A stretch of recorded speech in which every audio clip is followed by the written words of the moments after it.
하나님의 말씀은 사도행전 13장 44절에서 49절까지 같이 말씀을 봉독하도록 하겠습니다.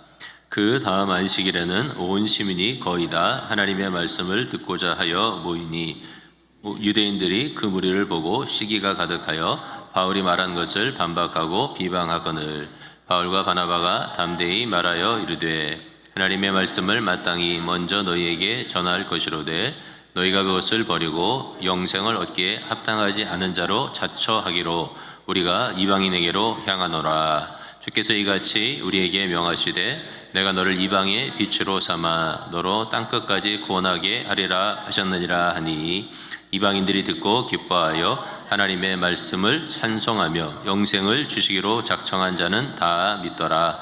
주의 말씀이 그 지방에 두루 퍼지니라. 아멘. 옆에 분하고 인사하겠습니다. 말씀에 은혜 받읍시다. 할렐루야. 오늘도 원포인트 약속의 말씀으로 한번 정리해 보겠습니다. 역사의 주인이신 성령님은 우리 인생과 사역에 큰 변화들을 주도해 나가십니다. 명령으로 성령께서 일으키시는 변화에 겸손히 순응하여 불평과 비방을 버리고 언제나 감사하라. 지난주에 읽은 예화 중에 이런 예화가 있습니다. 어느 교회의 가난한 여신도 한 분이 목사님에게 상당한 금액의 돈을 가지고 와서 감사 헌금이라고 내어놓았습니다. 그 교회 목사님은 그 여신도의 가난한 형편을 잘 알기 때문에 깜짝 놀라며 웬일이냐고 물었습니다. 그러자 그녀가 이런 내용의 대답을 했습니다. 그녀에게는 백혈병에 걸린 딸이 하나 있었는데 하나님께 기도하기를 딸이 나으면 전셋집을 월세로 옮기고 그 남은 돈을 전부 헌금하기로 했었다는 것입니다. 목사님이 그 이야기를 듣고 그 딸이 나았느냐고 물었더니 그녀는 이렇게 대답을 했습니다. 아닙니다. 그 아이는 며칠 전에 세상을 떠났습니다. 하지만 그 아이는 병에서 놓였고 지금 하나님의 품에 안겨 있습니다. 그래서 저는 하나님과의 약속을 지키려고 합니다. 이렇게 말했다는 것입니다. 그녀의 소망은 하나님과 하나님의 나라에 있었던 것이죠. 세상에서 이루어지는 변화에 있었던 것이 아니고 하나님과 하나님의 나라에 있었던 것이죠. 그래서 그녀는 그녀의 딸이 비록 죽었지만 이미 백혈병에서 노임을 받았고 영광스러운 하나님 나라의 평안을 누리고 있다고 믿었던 것입니다. 그래서 하나님과의 약속을, 딸이 병에서 놓였으니까 하나님과의 약속을 지키기 위해서 전셋집을 월세로 옮기고 감사헌금을 가지고 왔다. 그런 이야기입니다. 목사님이 그 여신도의 믿음에 큰 감명을 받았다고 합니다. 이 이야기를 지난주에 읽으면서 예수 믿는 우리들에게 일어나는 많은 일들, 많은 변화들, 이런 것들을 어떻게 생각하고 어떻게 반응해야 할까 하는 부분에 대해서 다시 한번 깊이 생각해 보는 그런 시간이 되었습니다.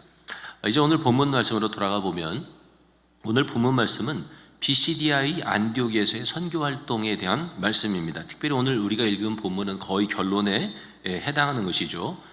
바나바와 바울을 파송했던 안디옥을 수리아의 안디옥 또는 시리아의 안디옥 이렇게 부르죠.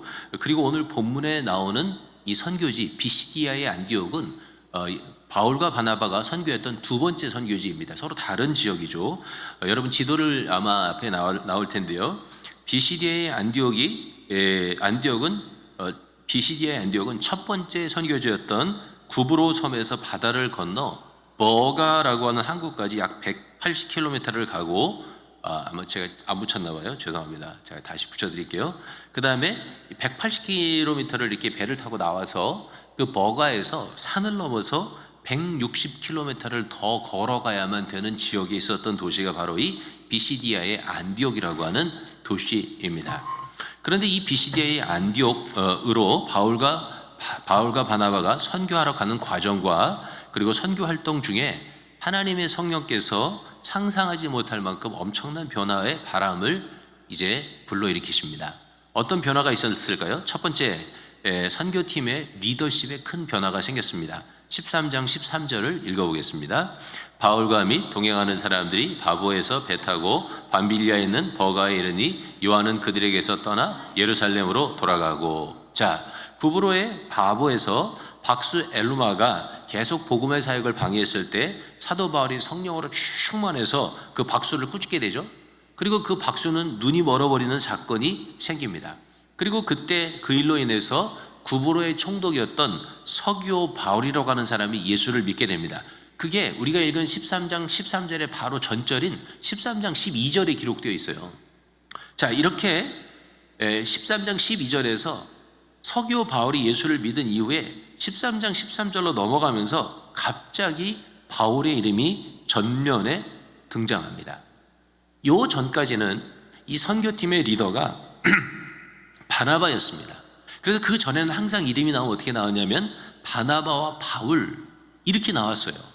그런데 13장 13절로 넘어가면서 이름의 순서가 바뀌어요. 그래서 바나바와 바울이 아니고 바울과 바나바라고 이름의 순서가 바뀌게 됩니다. 이 13장 13절에는 심지어 바나바의 이름은 아예 없어요. 그래서 뭐라고 쓰고 있냐면 바울과 및 동행하는 사람들이 이렇게 써놓고 있습니다. 다른 말로 하면 이 선교팀의 리더가 바나바에서 바울로 바뀌었다는 거예요. 왜 리더가 바뀌었을까? 정확한 이유는 잘 몰라요. 성경에 써있지 않기 때문에 그래요. 구체적으로 써있지 않아요. 아마도 구브로 섬의 총독이었던 서기오 바울을 전도하면서 바울의 능력이 크게 드러났기 때문이 아닐까 이렇게 추측하는 것이 가장 높은 가능성입니다. 또 서기오 바울을 전도하면서 바울이 이름을 바꿔요. 어떻게 바꾸냐면 사울에서 바울로 바뀝니다. 여기부터 바뀌어요. 딴 데서 바뀌는 게 아니고. 근데 사울이나 바울은 똑같은 이름이에요. 사울은 히브리식으로 읽을 때 사울이 되는 거예요. 근데 로마식으로 읽으면 바울이 돼요. 바로 이 순간에 이 서기오 바울을 전도하면서 이름이 사울에서 바울로 바꿔 쓰게 돼요. 왜 바꿔 썼을까요? 몇 가지 이유가 있겠죠. 그런데 추측하건대 첫째는 이 총독이었던 서기오 바울하고 이 바울하고 이름이 똑같잖아요. 이름이 똑같은 것은 상당한 친근감이 있죠. 우리 교회 나랑 똑같은 이름이 있다고 생각해 보세요. 얼마나 마음이 친근하겠어요. 그래서 이제 그런 접근법을 택했을 수 있다고 생각하는 거예요. 또 하나는 서기오 바울도 그리고 사도 바울도 둘 다 로마의 시민권자였어요. 생각해 보세요. 우리가 다른 나라 갔는데 그 나라에서 나랑 이름이 똑같아요. 근데 나랑 똑같이 미국 시민권을 가지고 있어. 그런 사람을 만났다고 생각해 보세요. 이런 친분 관계, 똑같은 이름, 그 다음에 로마의 시민권자라고 하는 것이 복음 전도에 이게 상당히 득이 된다고 하는 것들을 이해하게 되면서 선교팀 내에서 내부적인 동의가 있었던 것으로 보여요. 그런데 성경이 써있지 않지만 그냥 제가 성경을 이렇게 읽으면서 상상해 보건대 어쩌면 바나바가 바울을 선교팀의 리더로 추천했을 수 있는 가능성도 크다고 생각이 돼요. 왜냐하면 이 본래 바나바가 회심한 사울을 예루살렘 교회에 소개했잖아요. 그리고 이 바나바가 사울을 데려다가 안디옥 교회를 같이 목회했던 사람 아니에요? 그러니까 그 바나바의 성품과 그 삶의 어떤 행적을 이렇게 들여다볼 때 야, 이거 사울이 이렇게 큰 능력이 나타나고 그 다음에 로마의 시민권도 가지고 있고 공부도 많이 했고 이런 걸 볼 때 나보다는 이분이 리더를 하면 어땠을까 이렇게 생각해서 추천했을 가능성도 상당히 많다는 그런 짐작을 해보게 되는 거죠. 근데 흥미로운 사실은 또한 안타까운 사실은 이렇게 리더십이 바뀌면서 마가라고 하는 요한이 선교팀을 떠나서 예루살렘으로 돌아가게 됩니다. 마가 요한이 왜 선교팀을 떠나서 예루살렘으로 돌아갔는지도 정확히 몰라요. 왜냐하면 이 리더십 안에 있었던 이런 일들을 성경에 안 쓰고 있어요. 아마 의도적으로 안 썼다고 생각이 돼요. 정확히는 몰라요. 그러나 예를 들어 짐작을 해보면 이럴 수 있는 거죠. 선교의 여정에 지치고 병들었을 가능성, 또는 비시디아의 안디옥으로 가려면 타우로스라고 하는 아주 강도가 많이 출현하는 험준한 산을 넘어가야 되는데 그런 부분에 대한 두려움, 그리고 마지막에 추측 중에 하나는 뭐냐면 마가 요한은 어쩌면 선교팀 내의 리더십의 변화에 대한 불편한 마음 때문이었을 것이다 이렇게 추측을 하는 것이죠. 그럼 왜 마가 요한은 마음이 불편했을까요? 이유는 바나바는 마가의 삼촌이었기 때문에 그렇습니다. 친삼촌이었습니다. 그리고 마가도 사실은 이 사도행전에는 바나바와 바울을 수종드는 사람으로 나오지만 예루살렘 교회에서는 굉장히 중요한 사람이었어요. 왜 중요했죠? 바로 그 마가의 다락방에서 뭐가 있었어요? 그 사람의 그 다락방에서 예수님이 최후의 만찬을 떼셨잖아요. 그리고 그 마가의 다락방에 모여서 기도할 때 오순절에 성령이 강림했어요. 그러니까 이 마가 요한이 초대교회에서 굉장히 중요한 인물이었던 거예요, 예루살렘에서. 그리고 그가 선교팀에 조인했던 것은 자기의 친삼촌이었던 바나바 때문에 거기에 조인한 거죠. 그런데 자기 삼촌이 리더였다가 갑자기 자기 삼촌이 데리고 왔던 바울이 리더가 된 거예요. 이런 말을 쓰면 좀 잘 안 어울릴 수도 있는데, 이제 좀 나쁘게 얘기하면 마가로서는 듣보잡이었죠. 어디 듣도 보도 못한 사람이 우리 삼촌을 밀어내고 리더가 돼, 이런 마음을 가졌을 수도 있었던 거죠. 그래서 요한이 예루살렘으로 돌아갑니다. 물론 나중에 이 요한은 이제 골로새서의 마가 요한이 다시 바울의 편지에 등장을 해서 서로 잘 화해하고 사역을 같이 했던 것을 보여주는 것입니다. 어쨌거나 이 리더십의 변화라고 하는 것은 어떤 조직이나 어떤 모임이든지 사실은 굉장히 큰 변화인 거죠. 나보다 나이가 적은 사람, 또는 나보다 교회를 오래 안 다닌 사람, 그런 사람이 리더십을 차고 앉는다고 하는 것은 사실은 굉장한 변화인 거죠. 받아들이기 어떤 사람에게는 힘들 수 있는 그런 변화죠. 근데 그런 변화를 성령께서 이루시고 계시는 것입니다. 두 번째 변화는, 성령께서 일으키셨던 변화는 첫 선교지였던 구브로와는 비교도 안 되는 많은 사람들이 복음에 관심을 보이게 된 거예요. 43절과 44절을 읽어보겠습니다. 시작. 회당의 모임이 흩어진 후에 유대인과 유대교에 입교한 경건한 사람들이 많이 바울과 바나바를 따르니 두 사도가 더불어 말하고 항상 하나님의 은혜 가운데 있으라 권하니라. 그 다음 안식일에는 온 시민이 거의 다 하나님의 말씀을 듣고자 하여 모이니. 자, 피시디아의 안디옥에 도착한 바울과 선교팀은 유대인의 회당에 들어가서 말씀을 전했어요. 말씀을 전한 사람은 바울이었습니다. 리더가 바뀌어서 바울이 말씀을 전했어요. 바울의 전한 말씀은 여러분이 사도행전 13장을 읽어보면 알지만, 그냥 아주 간단하게 얘기하면 구약에 예언했던 그 메시아가 바로 예수 그리스도다, 이렇게 이제 설교를 하게 된 것입니다. 그 말씀이 끝나자마자 많은 사람들이 다음번 모임에도, 회당 모임에도 와서 말씀을 전해달라고 요청을 했습니다. 그리고 지금 읽은 43절에 따르면 유대인의 이 말씀을 들었던 유대인과 유대교에 입교한 경건한 사람들, 이 사람들은 누구냐면 본래 이방인이었는데 개종을 하고 유대인이 된 사람들이죠. 그 사람들 중에서 많은 사람들이 모임 후에 남았어요. 남아가지고 이제 바울을 막 칭찬한 거죠. 이렇게 훌륭한 말씀을 처음 들었습니다. 요새 말로 하면 정말 은혜 많이 받았습니다, 이런 거죠. 뭐 부흥 강사가 왔는데 끝나고 나서 은혜 많이 받았습니다, 이렇게 이제 모임을 이렇게 이제 이야기를 하게 된 거예요. 많은 사람이 따른 거죠. 그리고 그 다음 모임이 되었는데 어떤 일이 생겼냐면 그 동네에 있는 이방인들이 다 회당으로 몰려온 거예요. 괘씸한 이방인들이 아니고요, 그 마을에 있었던 이방인들이 다 회당으로 몰려왔어요. 이방인들이, 유대인들이 모이는 회당으로 몰려오는 것도 쉬운 일은 아닙니다. 그런데 어떻게 말이 퍼졌는지 일주일 만에 그 말이 온 성이 가득 퍼졌고, 그리고 엄청나게 많은 사람들이 모여드는 거예요. 성경에는 그 도시에 있는 모든 사람이 다 모였다 그렇지만, 이건 조금 사실은 얼마나 많은 사람이 모였는지를 좀 이렇게 확대해서 표현한 거고요. 역사의 기록에 의하면 이 비시디아의 안디옥의 인구는 그 당시에 작게는 3만 명이었고요, 많게는 10만 명이었다 그래요. 그러니까 고대 도시로서는 굉장히 큰 도시죠. 그 도시에 로마가 깔은 이 그 돌들로 만든 그 대로가 있었다고 하니까요.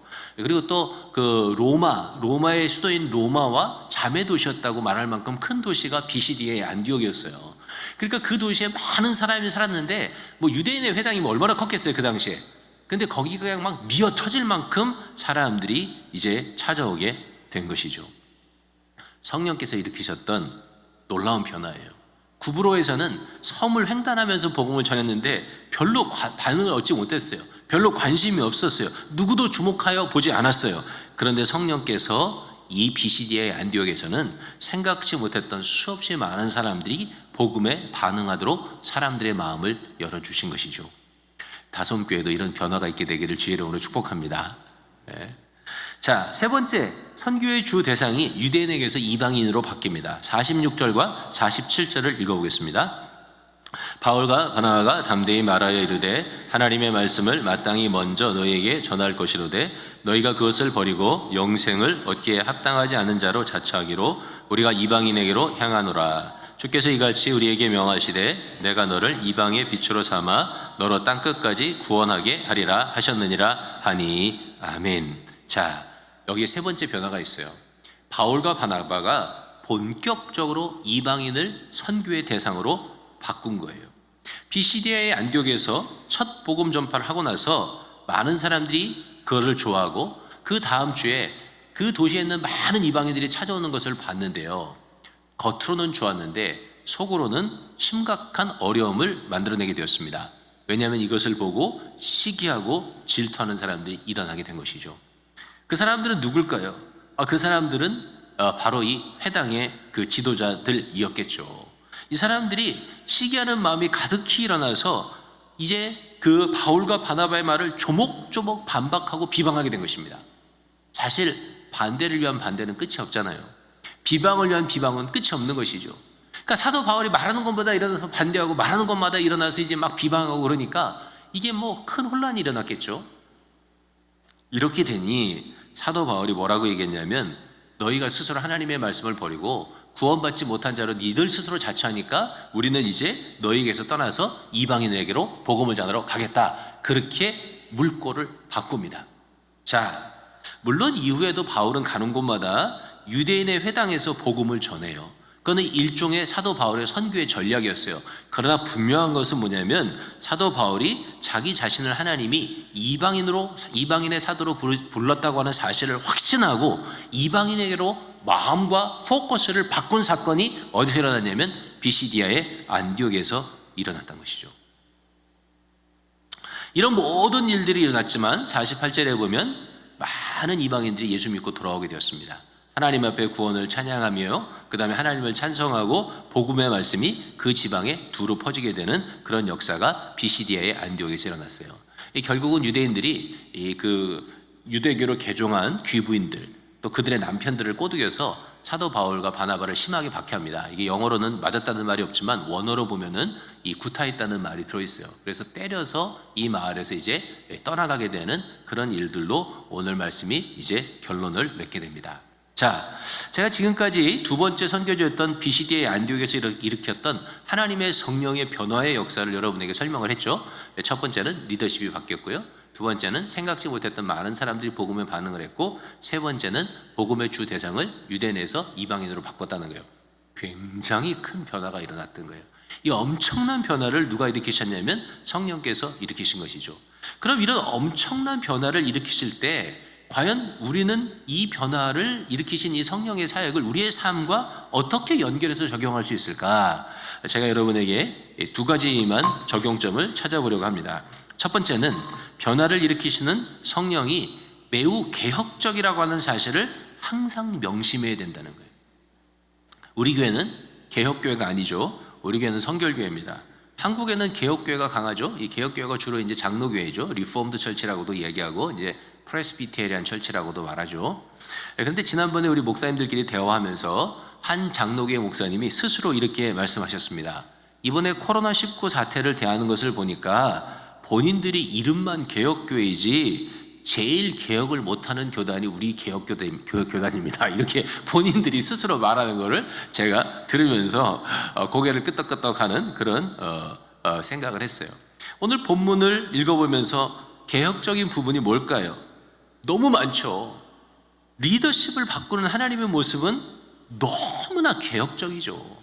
복음의 물길을 유대인에게서 이방인으로 바꾸어버리는 것도 사실 엄청난 개혁이죠. 인간으로서는 상상할 수 없는 개혁 아닙니까? 유대인으로서는 1500년 이상을 출애굽 이후에 지켜왔던 자신들의 구원의 어떤 그런 그 독점, 어떤 구원의 어떤 선민이라고 하는 사상, 이런 것들을 통째로 흔들어버리는 엄청난 개혁이죠. 리더십을 바꾸는 부분을 조금 더 이제 살펴보면 사실 리더십을 바꾸는 일은 세상의 어떤 모임, 어떤 집단에서 쉬운 일이 아닙니다. 더더군다나 권위주의적인 사회 제도를 가지고 있었던 유대 사회에서는요 굉장히 어려운 일이었을 것입니다.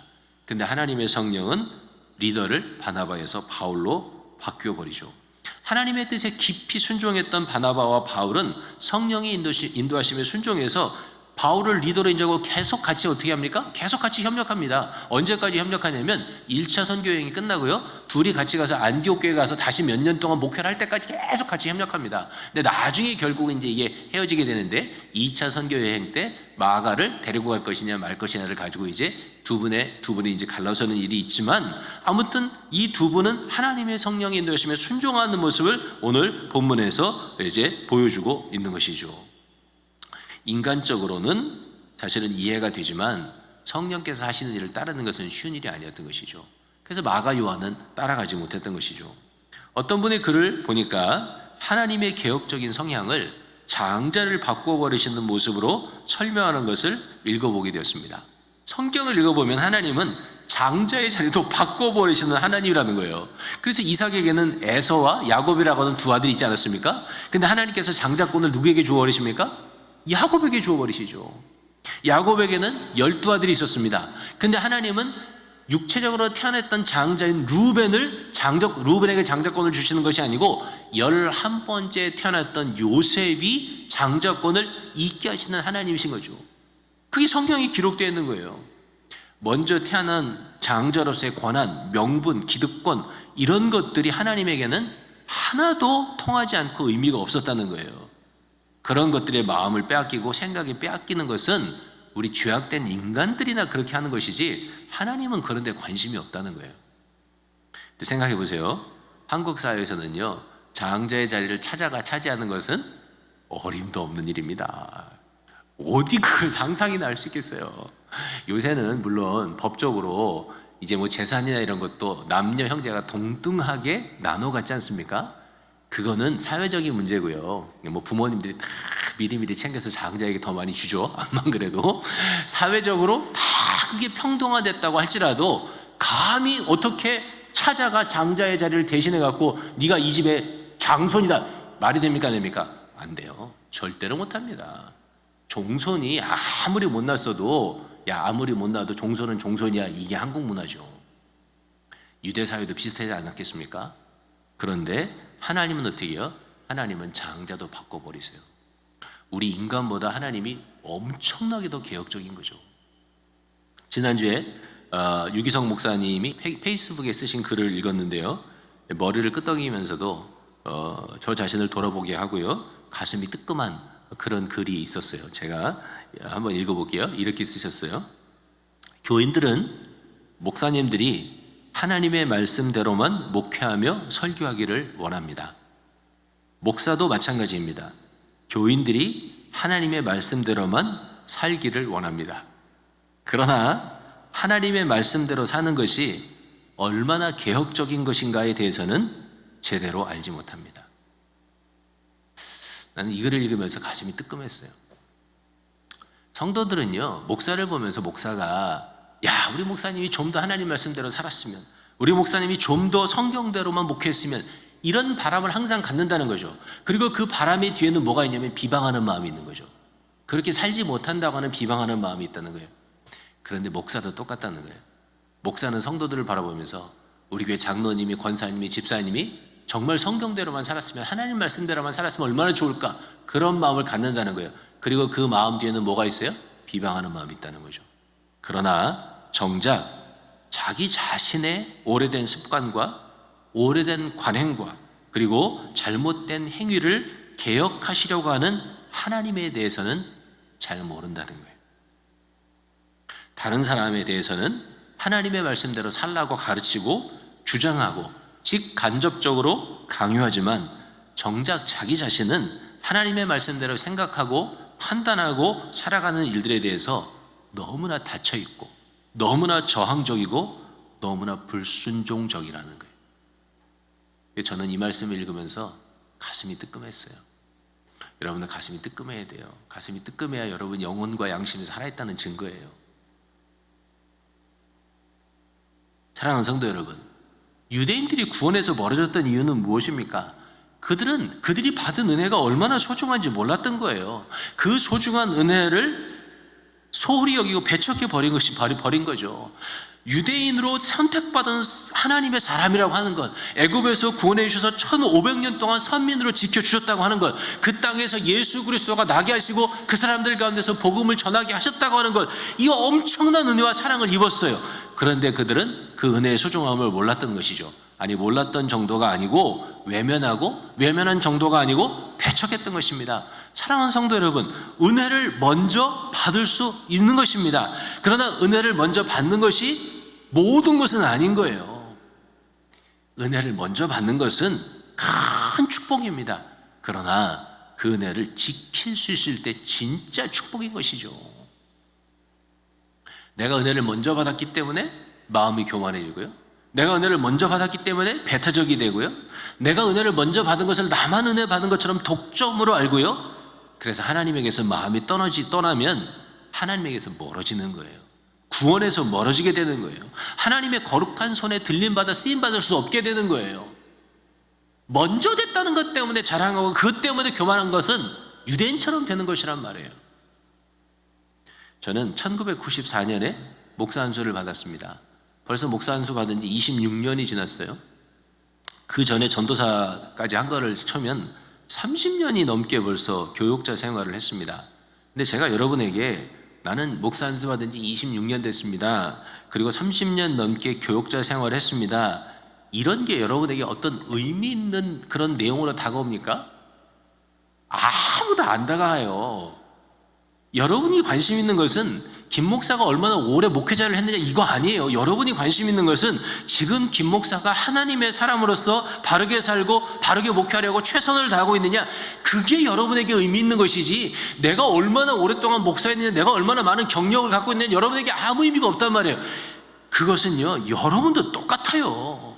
여러분이 얼마나 오랫동안 신앙생활 했느냐, 여러분이 얼마나 이 교회를 다녔느냐, 여러분이 얼마나 높은 직위를 가지고 있느냐, 이거는요 아무 의미가 없단 말이에요. 과거의 영광에 눌려 앉으려고 하는 모습, 지난날의 은혜로 오늘의 은혜 없음을 감추려고 하는 모습, 이런 모습을 갱신해야 되는 거예요. 내가 지금 은혜가 없는데, 내가 지금 헌신하지 않는데, 내가 지금 하나님 앞에 들려 쓰임받지 않는데, 내가 과거에 이랬다, 여기에 열을 올리는 거는요 우스운 일에 불과한 거예요. 사랑하는 성도 여러분, 성령님은요 굉장히 개혁적이세요. 대천덕 목사님이, 대천덕 그 신부가 예수원을 설립한 대천덕 신부가 뭐라고 했는지 아세요? 세상에서 가장 개혁적인 책은 성경책이다, 이렇게 말했어요. 하나님의 성령은요 우리의 마음을 지금도 갱신하려고 하시는 거예요. 오늘의 은혜 없음을 회개해야 되는 거예요. 옛날의 헌신을 드러내려 하지 말고 오늘의 게으름을 하나님 앞에 통회해야 되는 것이죠.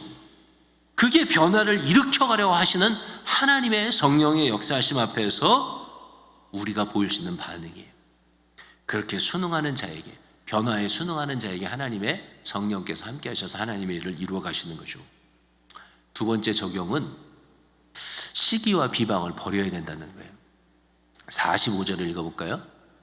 시작. 유대인들이 그 무리를 보고 시기가 가득하여 바울이 말한 것을 반박하고 비방하거늘.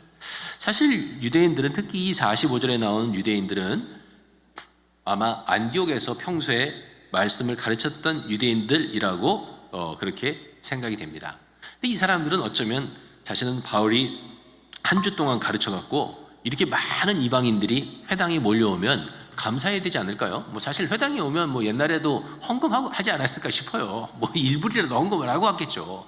그리고 그 많은 이방인들이 와서 하나님의 말씀을 듣고 하나님 앞에 돌아올 수 있는 계기가 되었다고 한다면 얼마나 감사할 만한 일이에요. 그런데 그들은 시기하고 비방합니다. 왜냐하면 자기들이 거기서 계속 가르쳤는데 한 번도 그런 주목을 받은 적이 없는 거예요. 그런데 이 바울이라고 하는 친구가 와서 단 한 번 가르쳤는데 온 성의 사람들이 다 몰려오는 것을 보고 거기에서 뭐가 일어나냐면 시기하는 마음이 가득하게 된 것이죠. 그냥 일어난 정도가 아니라 가득하게 된 거예요. 이재철 목사님이 쓰신 사도행전 속으로라고 하는 책을 읽어보니까 이 부분에 대해서 아주 재미있게 강해를 하셨어요. 목사님 말씀하시기를 라이벌, 경쟁자라고 하는 뜻, 라이벌이잖아요 영어로는. 근데 이 라이벌이라고 하는 말은 리버에서 왔대요. 왜냐하면 이 경쟁이라고 하는 것은 본래 같은 마을에서 같은 강물을 먹고 사는 사람들끼리 생긴다는 거예요. 그래서 시기심도 어디서 생기냐면 사실은 같은 물을 먹고 사는 사람들끼리 시기심이 생긴다는 거죠. 쉬운 말로 하면 학생은 자기네 선생님이 잘 되는 것 때문에 시기하지 않는다는 거예요. 선생님이 잘 되면 선생님이 시기하는 거지. 선생님도 학생이 잘 되는 것 때문에 학생에게 시기를 하지 않는다는 거예요. 학생이 잘 되는 건 누가 시기해요? 학생이 시기한다는 것이죠. 같은 물을 먹는 사람들끼리 서로 시기심이 일어난다는 거죠. 그러니까 바울을 시기했던 사람들은 누구라고요? 평소에 말씀을 가르쳤던 유대인의 회당의 그런 어떤 지도자들이었을 것이라는 것이죠. 최근에 저와 동기인 목사님이 전주 바울교회 담임 목사님이 되셨습니다. 이 전주 바울교회는 우리 한국의 성결교회 중에서 1, 2위를 다투는 큰 교회입니다. 근데 그 목사님은 저와 같은 해에 미국에 유학을 왔습니다. 저랑 같이 캘리포니아에 살았던 분입니다. 근데 이 목사님이 한국의 성결교회 중에서 1, 2위 하는 큰 교회 담임 목사님이 되셨다는 말을 들으니까 약간 시기하는 마음이 생겼습니다. 무슨 마음이 들었냐면 젊어서 캘리포니아에 같이 있을 때 내가 훨씬 공부를 잘했는데 이런 생각이 들더라고요. 또 내가 훨씬 잘생겼었는데 내가 훨씬 영어도 잘했는데 뭐 전부 제 생각이지만 그런 마음이 들면서 좀 시기하는 마음이 좀 생겼던 게 사실이에요. 그 이후에 저는 뭐 이제 선교사로 떠나고 그랬지만 그 목사님이 한 방송국에서 이제 활동을 시작했을 때도 그리고 코딤이라고 하는 코리안 디아스포라 무슨 어떤 그런 선교 운동을 하는 코딤이라고 하는 단체에서 사역을 했을 때도 별로 저는 이렇게 그 관심을 두지 않았고 눈여겨보지 않았던 그런 기억이 나요. 근데 그분이 한국의 가장 큰 선결교 중에 하나의 목사님이 되셨다고 하니까 갑자기 어떻게요? 시기하는 마음이 좀 들었어요. 사람은 누구나 시기하는 마음이 들 수 있다고 하는 것을 깨닫게 되어요. 그래도 하나님께서 제 마음을 성령께서 잘 낮춰주셔서 이제 그 목사님에 대해서 다시 생각해 보게 되었어요. 2002년에 얼바인에서 개척을 해갖고 꽤 오래전이죠.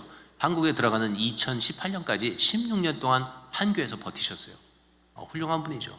그 어려운 얼바인에서 성결교회가 거의 없었는데 얼바인에 개척을 해서 16년간 한 길만 꾸준히 걸으셨던 목사님의 모습, 그리고 자신을 개발하기 위해서 끊임없이 수고하셨던 모습, 그리고 3대째 목회의 길을 걸어가신 그 가정의 모습, 이런 것들이 다 귀하게 보였어요. 그래서 그 귀한 동기 목사님의 사역과 미래를 축복하고 감사할 수 있었습니다.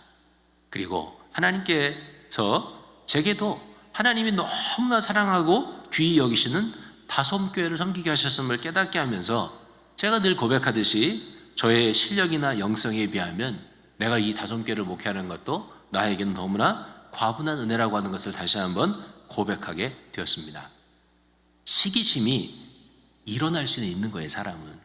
그러나 시기하고 비방하는 것은 항상 하나님의 뜻에서 먼 것입니다. 그래서 우리의 마음은 시기심과 작별을 고해야 해요. 우리의 입은 비방과 단절해야만 하는 것입니다. 사실 오늘 본문에서 시기하고 비방한다면 바울이 해야죠. 우리가 얼마나 좋은 일을 했는데, 우리가 얼마나 귀한 일을 했는데 너희가 우리를 이렇게 대접하느냐, 사실은 불평과 불만이 떠나지 말았어야 되죠. 그런데 바울과 바나바는요, 불평하지 않습니다. 하나님의 성령께서 일으키시는 모든 것들을 받아들이고 겸손히 다음의 사역지로 떠나가는 것을 보게 되는 것이죠. 기독교의 전설 속에는 타우루스의 기러기라고 하는 이야기가 있어요. 여러분 들어보셨는지 모르지만 이 타우루스 산은 아까 제가 말씀했던 바울과 바나바가 넘어갔던 산이죠. 이 버가에서 비시디아의 안디오로 넘어가기 위해서는 넘어가야 되는 산, 타우루스 산입니다. 터키 말로는 토로산이라고 되어 있어요. 영어로는 타우루스 산이고요. 근데 그 산을 넘어가는데 기독교의 전설이 있어요. 그게 뭐냐면 기러기에 관한 전설인데요. 타우루스 산은 독수리의 서식지로 유명한데 이 독수리들은 타우루스 산을 넘어가는 두루미들을, 기러기들을 공격을 해서 배를 채운다고 합니다. 근데 독수리의 먹이가 되는 것은 항상 시끄럽게 울면서 나는 기러기들이래요. 이 울음소리를 듣고 독수리들은 먹잇감이 가까이 있다고 하는 것을 알고 가서 공격을 한다는 것이죠. 기독교 전설이에요. 그런데 나이가 많은 노련한 그 기러기들은 거의 희생을 당하지 않는데요.